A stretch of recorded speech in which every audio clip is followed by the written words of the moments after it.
Hey, we're live. We're live. How you guys doing? Sorry for the delay today. We had some technical difficulties. But we are here live and ready to go with this week's episode of the Pre-PT Chat Live. And Casey is still out here in California doing his thing as an intern. And Yep, so yep. he's outside. You might hear some cars, but tonight's live is going to be a lot of fun. We're going to talk about activities that are important or would be critical to you, setting yourself apart as a pre-PT applying into PT school. Casey, tell us a little bit about how things have been going on your end, boss. Oh yeah, it's going great. Tomorrow I'm actually going to the pool because they have an aquatic center at our clinic. So I was getting the rundown about that. Have a couple patients there after orientation to the pool and all that stuff. So it'll be interesting. I'm excited to see what they have and how they do things differently. How some treatments might be the same, and what really goes on from that point of view. So I'll keep you guys updated on that part and how aquatic therapy goes and all that stuff if you guys haven't got a chance to do observation hours there and things like that. So should be fun, having a great time. It's sunny. It's not as warm as it probably looks, but it's great out here. Can't complain. Can't complain. Yeah, I wouldn't be minding it if I was in California, but now I'm in Florida, so we're good, man. But enjoy the warm weather, man. Enjoy the learning experience. But for all of y'all as pre-PTs, it's kind of cool to see Casey kind of going through that process, as he's in this last stretch of physical therapy school. But yeah, man, keep grinding, keep grinding. In a few weeks later on this year, this summer in August, Casey will be done with his doctorate, and he'll be Dr. Casey Coleman, which That's is pretty right. cool. It's pretty cool when you're able to see somebody, y'all's freshman year, and then, you just see the grind all the way up until finishing school. But tonight we want to talk. I mean, this is not going to be a long live. Once again, we apologize for the delay today. We were trying to figure out some stuff with the technology, and it was acting up. So please forgive us on that part. But tonight we want to talk about activities that will set you apart as a pre-PT student, activities um, uh, that can essentially help you leverage yourself as you apply to PT programs, as you set yourself up to be a future applicant. Because at the end of the day, Casey and I can both tell you that there were certain things that we didn't know if they were going to hurt us or help us as pre-PTs. And so some of y'all are involved in school clubs and different other things like that. But we're going to talk about that tonight. And if you have any questions, feel free to drop them below. We'll make sure that we take care of them. But yeah, let's get it. So Casey, in regards to activities, what are some things that we can do as pre-PTs? What are some things that we can get involved in? Because we've already discussed the fact that academics is not the entire puzzle, right? It's only True. one piece of the puzzle. So are there activities or are there certain things that we can engage in that actually help us set, ourselves apart? Yeah, yeah, absolutely. Let's start with like the traditional things, though, for some people who are new or don't know that much about physical therapy or are just interested in the career. Some like simple things that a majority of our audience knows to do and all that. Then we can get more complicated. So if you're Yeah. new to it and just seeing if physical therapy is right, you don't know anything about applying it. Some simple things you can do is see if your school has a pre-PT club and join it at any level. You can just be a member. You can try to be on the board if they have a board or anything like that. So that's real simple to get involved in. If they don't have a pre-PT club, join any like similar healthcare, health sciences clubs like that. It shows that you're involved, that you're interested in the field, that you're doing more than just the standard books and studying and things like that. So that's one thing. A few more, can't get into all of them here, but is simple volunteering at anything that you're really, you might be interested in related to physical therapy. Mm. So if it's, something around athletics that kind of mimics the same thing, personal training, I mentioned aquatic therapy before. Anything simple like that. I think one of our students did hippotherapy with horses, canine PT, anything like that that just shows like, oh, you're thinking a little bit outside the box. It's physical Mhm. therapy related. How can I stand out a little bit? Trying to get my feet wet, seeing if this is right for me as well as if I'm right for the field as well. So those Yeah. are just two simple things that many of our followers know already. Okay, join the pre-PT club, get volunteer hours and all that. But we do have some new people who aren't too familiar with how this all works. So just starting there, those are real easy, simple, traditional things, I guess, you can Mm. do as activities. What do you have as far as like traditional things? Anything you want to add? No, I mean, no, you really already hit a lot of the traditional stuff, but as I was really, thinking back on especially myself as a pre-PT, I'm starting to realize that there's really no wrong way to go about it if you know how to apply it well. Does that make sense? Like, there's really no activity that is really out of the picture. So I was talking to one of our students, Sarah, who played soccer in college, brilliant athlete. When she was applying, she was able to talk about that. Not just that she was a soccer player, not just that she was an athlete, or using that as a way to kind of, explain that she should be a good physical therapist because of that. But no, like, she actually highlighted the things that set her apart because she was playing soccer. You have the communication development, you have the leadership development, you have all the skills that you learn because you are part of that, like knowing how to then leverage that. And when she wrote her essay, when she did her interviews, when she was applying, she actually pulled that out because that was a big part of who she was, right? She could have talked about her grades, she could have talked about working hard, but in regards to like having the program see a bit of her personality, see a little bit about what she had an interest in, right? But also see a lot of the things that she learned because of it. That's how she was able to leverage it, right? That's how it actually becomes an asset to you. So being part of a pre-PT club, right, is good. But what about it actually prepares you for, application? What about it actually, like, did you show up to the meetings, first of all? Were you part of the leadership, right? So do you have some leadership skills? Were you part of the organizing? Were you part of the creative team that was, coming up with ideas of how you guys, I mean, what were you doing in those phases? And so, like, think back. All of you have something right now. I mean, we could tell y'all to go do something new, but all you guys actually have something right now that you have engaged in, if you have done other stuff outside of academics, that is extracurricular, right? So if you guys are able to look at those, whether you are an athlete, whether you are in a certain club, whether you do something off campus, whether you help at, like, the homeless shelter, whether you volunteer at this place or that place, like, what are those things that you have been engaging in as a student, whether you're non-traditional or traditional, that can actually be pieced together to show a little bit of, because we already talk about it. Like, when you're applying, you want to set yourself apart. When you're applying, you want to showcase that you as an applicant are, like, it's not that you're trying to make other people look bad. You're actually just trying to show like everything about you so that when they go to choose whether you fit them, they're choosing you because they got to see that, and you get to showcase that based on things that you have been involved in. And so like Casey, if he talks about the things that he was involved with, myself, so for example, for me, ever since my freshman year in college, I was part of a team where we went annually to Central America, to Honduras.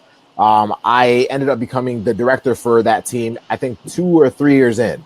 And so all of that was actually part of what I could bring, to the table, not to showcase, not to show off, but to show that, like, I had been in situations that required me to, think outside the box. That required me to stretch myself, especially because of language boundaries and all that. To work with a team that was very different personalities, very different, ticks and all that. To work in leadership, right? So all those things are, oh, it's like really loud, but all those things factor in to who you end up, becoming, or who you end up presenting yourself as a pre-PD. So we wanted to talk about this topic because it's come to us. We've had students ask, like, what should I be doing and all of that. Honestly, like, in regards to the academic part, yes, there are things that their strategy to that. But in regards to extracurricular things, like, just analyze first. Are you doing things outside of the academics? Like, are you doing something? 2, what are those things? 3, what can you pull out of those experiences that actually showcases a little bit about you, that actually helps set you apart? And 4, if you are saying no to one of those, or you have not involved, now is when you say, okay, what can I do? What can I involve myself in? What are the needs around in my community, in my campus? And this is where you can, like, obviously go the traditional route with the things that Casey was talking about, the clubs and all of that. But now all the other things outside of that, you can still use them when you're writing your essays, when you're doing your interviews, when you are trying to show the program that you are much more than just a student trying to get into physical therapy. Casey, what are your thoughts? Yeah. I mean, that's spot on right there. I think a lot of it, or some of it, plays into that you have to kind of know what's possible in physical therapy as well, in order to, know what activities to actually do. So if you Yeah. don't know that some things are possible, you probably be like, yeah, I would never do that, or I would never think of doing that, because Yeah. that's not, physical therapy related. Is doing anything in marketing, or doing anything in that business realm, is that physical therapy related at all? No, I can just do athletic training and play on teams and soccer and all that.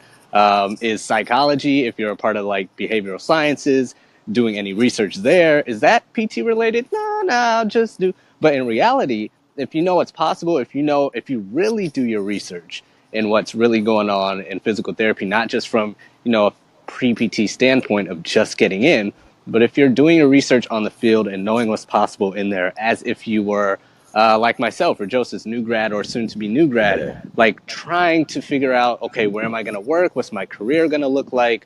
What do I have in store coming down the line? If you start having that mindset and thinking like that, your mind kind of opens up to like what's really possible. Okay, I can do some clinical things. I can get my feet wet in there. It might, not count as the traditional observation hours that I need, but it'll help me stand out because no other pre-PT is doing, marketing or behavioral science research or whatever else you're doing. It could really be anything that's Yeah. possible.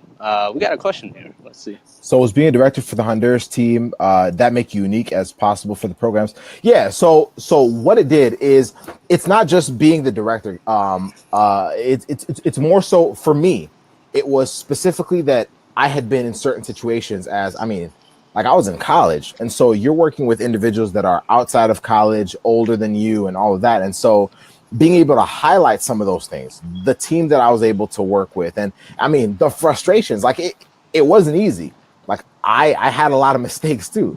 And so my learning points, how I grew from that. And so it's really just being honest about your growth process in any of those categories. And so for me, yeah, like, it was actually pretty useful to be able to use that. And I didn't necessarily say like I was director or whatever, like, but I was, like, I had the opportunity to participate as part of the leadership for that team. And I ended up doing that for about 7 years. And so because of that, like, I could pull that out. I could say, hey, I'm actually not afraid to be in a leadership position. I'm not afraid to step out of my comfort zone, to work with teams that are unique, because as a clinician, you're going to be working with other therapists that have different personalities. You're going to be working with patients that have, different personalities and different struggles and different journeys, and being able to relate to all of them, being able to bring them all together, being able to motivate all of them, inspire them, direct them, become some pretty useful skills. And so for me, that's how I presented that. But you can do that with absolutely anything. Absolutely anything. I know we've talked to a lot of students that are just kind of down about the application process, down about the fact that they have been told that they are not going to make it. They are not going to get in. They're not going to amount to being a physical therapist because they don't match up with anybody else. If anybody ever tells y'all that, man, like, I'm not saying this just to say it. Guys, when we do lives, we're not just doing lives to hear ourselves talk. These are things that we honestly and truly believe. It's just that, like, if someone's going to tell you that it is not possible, then you're around the wrong person. If that person is a leader of a program then that might actually not be the program for you. Mm. That might not be the environment that you want to be a part of, right? If the first thing a program wants to do is belittle students that are trying to pursue their dream, then what's the point? What's the point? Is physical therapy some profession that should just be for people that are, 4.0 students and that's it? Well, if that was the case, I know a lot of people that would be terrible physical therapists, right? The grades are not everything. The GPA is not everything. Now, does it make it tricky? Does it make it tricky? Yeah. Yeah, it does. Does it make it easier to get in the program if you have better grades, if you have a higher GRE and all that stuff? You better doggone believe it. It's just how the system is. But at the end of the day, if it's something that you want, if it's something that you want badly, you cannot let somebody stand in your way of that. You cannot let somebody stand. Like I've told people, I've said, yo, listen, honestly, I'm not going to lie to you. Like, like, oh man, I can't name names, but I have like in our course, there are people that have like looked at programs and said, I can't even see myself applying to that program anymore, unfortunately, because of how they made me feel, because of how other students were treated in terms of like their achievements. Like if I felt like my program did not have, I mean, obviously every program wants their students to all succeed. They want their students to, all do well because the numbers look good. But if my program does not look out for its students, if my program does not want to ensure that regardless of where the struggles are, that they're going to push that student to be the best possible clinician they can be because of the betterment of the profession, because of the betterment of future patients, if they don't, if all they care about is the GPA, if all they care about is the grades, if that's all they care about, and you're not feeling as though you, then that might not be the place. We gotta look somewhere else, y'all. There's a lot of PT schools in the country. It's not just two, right? It's not just two programs. There's a lot of them. We can, Casey and I can sit with y'all and figure them out. Like we know like a lot of different schools, but like there's a lot of programs out there. So if physical therapy is something you're not sure about, then yeah, like, you want to figure that out first. But if you are like, this is what I want to do, don't let somebody stand in your way. Don't let somebody, like, whether it's a friend, family, faculty member, it does not matter. Rejections happen. Rejections happen, right? A lot of people have gotten rejected.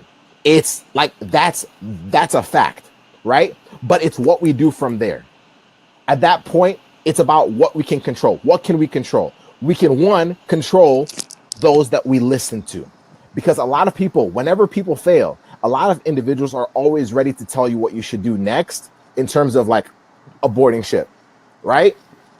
When a sports team, has been doing so well, and then out of nowhere they have a terrible season, everyone panics. It's like, oh, the team's not working together, trade everybody, We have that same mindset with being in PT.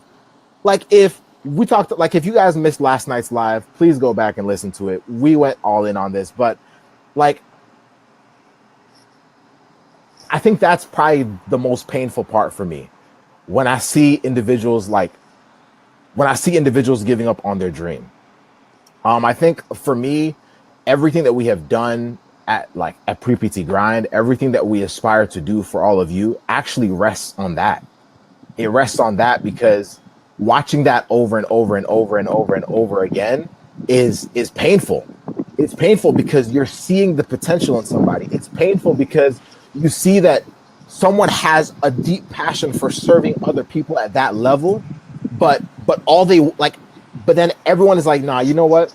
You got a 3.4, you ain't gonna make it. You have a 3.3, you ain't gonna make it. You have a 3.2, you ain't gonna make it. I mean, like, Casey and I know individuals that have gotten in with lower GPAs, with lower GRE scores. They've had to fight harder, but you better believe the clinician they became, the person they became because of it, was so much better than who they would have been had they just gotten in the first time. So it's an opportunity for growth, but it's also an opportunity to also find out who the right people are to be around you. If you have friends that are there to empower you and support you and say, hey, like, okay, you didn't get in the first time. Okay, that's fine. That's fine. We got to figure out how to get in the second time. If you guys want some inspiration, go listen to our podcast episodes. We got plenty, Casey. We got plenty of people on there, man. Oh That yeah. just talk about how they pushed and pushed and pushed, and now they've realized, their dream of becoming either a physical therapist. Some are in their last year of PT school and all of that, but it's very possible. I feel as though I have more life experience to offer, not a 3.8 overall GPA, and that can be defeating. So, Alex, are you saying that is defeat? Like, you feel like there's so much more to the table that you want to showcase, and they're not seeing all that? Because if that's the case, then, bro, like, that's it. That's it. I think we neglect that part of it. We do have so much to bring to the table. Now we just got to figure out how to showcase that, but we also have to let all of that fuel us to keep fighting, right? Casey, what are your thoughts, man, before we wrap this up? Yeah, yeah. One last thought is that some people, ask the questions or come to us and say, "Well, I don't really do anything, as far as activities go. I don't really have experiences. I don't have activities I do on, that make me stand out and stuff." And if that's you, then you might have to start looking outside the box and start doing stuff, not Mm, only to make yourself look better, but to build up your tolerance for what's to come. I think we talked about that. I don't know if it was in our group or on another live, but you have to start building up your tolerance for extracurriculars or putting more on yourself. I think that's what you were talking about. Being able to handle more load. So when you do get into PT school or you do start applying, that stands out and shows them, okay, they can handle a lot of things. They have all these activities. They have yeah. school. They have this and that. And that's not only, like I said, that's not only for your application, but it's to show them in the interviews and in your essays that you are more than just, just the grades and stuff like that. So you Yeah. got to start thinking outside the box, putting some more load on yourself, being able to handle it. So when you do go to that next level, it's not a problem. Because Yeah. some of the students that we know that have actually failed out of our programs, they just couldn't handle the load because they didn't build up their tolerance to it. So I think that's a Mm, lot of what activities has to do with it. Whether it's volunteer, observation, church stuff, mission trips. Can you handle what's being thrown at mm, you?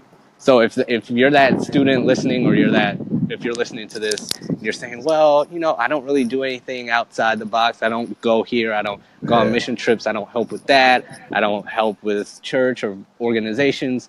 Well, maybe you might have to start thinking about that to make Mm, yourself look different and mm, combine that with the rest of your application. So can can you do more than you're already doing, because you will have to do so in the profession, because we need yeah. that. We have enough people just doing what they gotta do, right? This Mm, this is just not only for that. Sorry, this is not only just for the application and for you to look good and to stand out, but we need you guys to do more for yeah. the patients, for the profession, for legislation to move everything forward. This Yeah. is training for after you guys graduate. Mm, So that's what it's really about in the big picture. Can you handle more load for the future to help everybody out in this mm, whole grand scheme of things? So, like I said, if that's not you, contact us. Contact Pre-PT Grind. Let's figure out something that we can put together that you can handle, that you can manage at a at a pace that you can build upon, and make yourself better applicant, better future mm. clinician, a better person overall, Agreed. and let's just get to work. Don't be afraid of the challenge. Accept it and roll with it. So that's all I had to really add to Mm. activities and everything like that. Yo, perfect, perfect, man. Guys, it's always a deep, deep pleasure to serve all of you. It really is. Like man, I was just finishing up here in the clinic, and I was like super stoked because I always love coming on live. Um, I love, the messages we get, because everyone, like, it's funny because a lot of times, like, it almost feels like like, I almost feel as though, like, as pre-PTs, sometimes we feel as though we're alone in our journey. And so we'll get questions, and someone's inquiring about something, and you could tell that they feel as though they're kind of, on an island in terms of that struggle. while not realizing that there's a lot of other people that are going through the same struggle. So, guys, always remember that you're not alone. Always remember that your frustrations are understood. Always remember that we have, I mean, y'all, we got your back. We got your back. We're here to do absolutely everything, guys. Take advantage of all the stuff that we've put out, the videos, the fact that you guys can just ask questions, the podcast, all of that. We're just trying to do what we wish we would have had for ourselves. We're trying to give what we wish someone would have given us as pre-PTs. So you guys have an absolutely amazing Thursday night. Looking forward to talking to y'all next week. Have a phenomenal weekend. Many blessings. Y'all have a good one.